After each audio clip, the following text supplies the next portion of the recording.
Share screen. Hopefully this is working. Here's a exploded block. By the way, the line here labels the insertion point just for good measure. After exploding a block, only the attribute tags, I believe they're called, are listed here. And these first three might go into a phone directory for your company or your building. These, of course, are very personal. Salary and weight, of course. The boss might want to keep a list of emergency contacts if the employee gets hurt, or some national emergency. Another boss might want to bring in donuts on birthdays. Anyway, these four phones are all populated. First name, last phone, salary, weight, cell number, emergency contact, and birthday.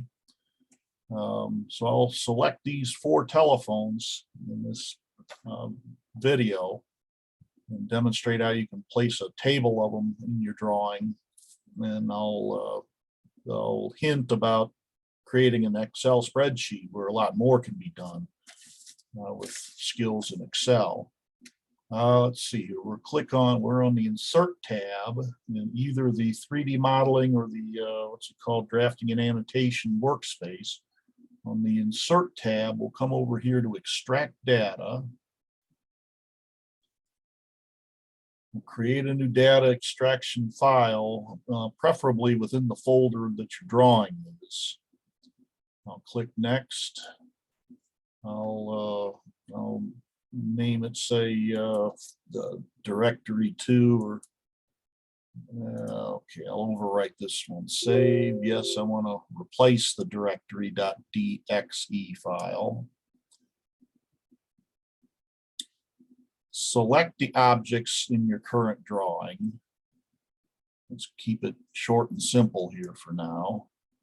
If that's selected, I'll click this Select Objects button, and I'll select at least the telephones of the employees. No harm is done if you select the desks, chairs, file cabinets, plants, everything in your floor plan, but that'll be a lot more stuff to filter out later in the process of writing your telephone directory. I'll hit Enter to finish the selection set, and I'll click Next.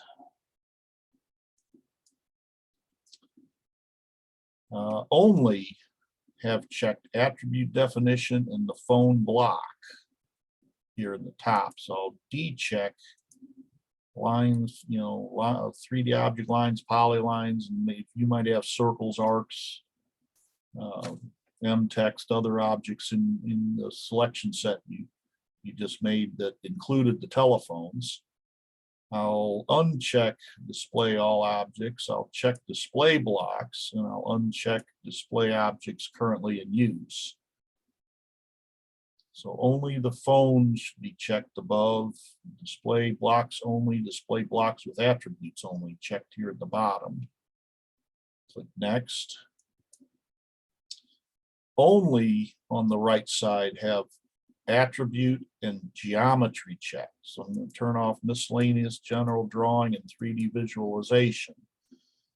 So that narrows down the list of things that are going to be captured. I see no reason for the XYZ scale of the telephones.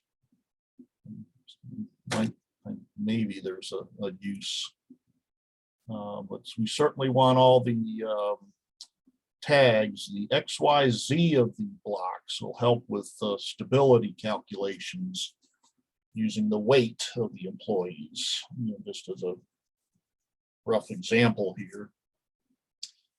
So again, attribute and geometry check, nothing else on the right.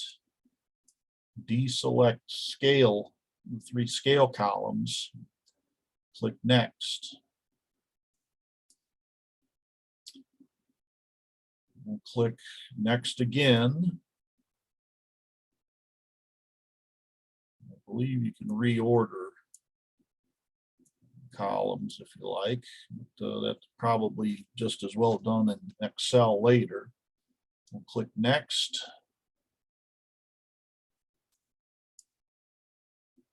Right now, let's just insert a table into the drawing. I don't teach table in the night school. Select or insert table into the drawing. Later on, I won't do this video, but later on, play with saving it to an external file within the folder you're drawing. And then with your Excel skills, you can, I believe it's called a report, that you can format a pretty looking telephone directory, first, last, and phone number. You might have department. Can't think of anything else. Click next. Click next.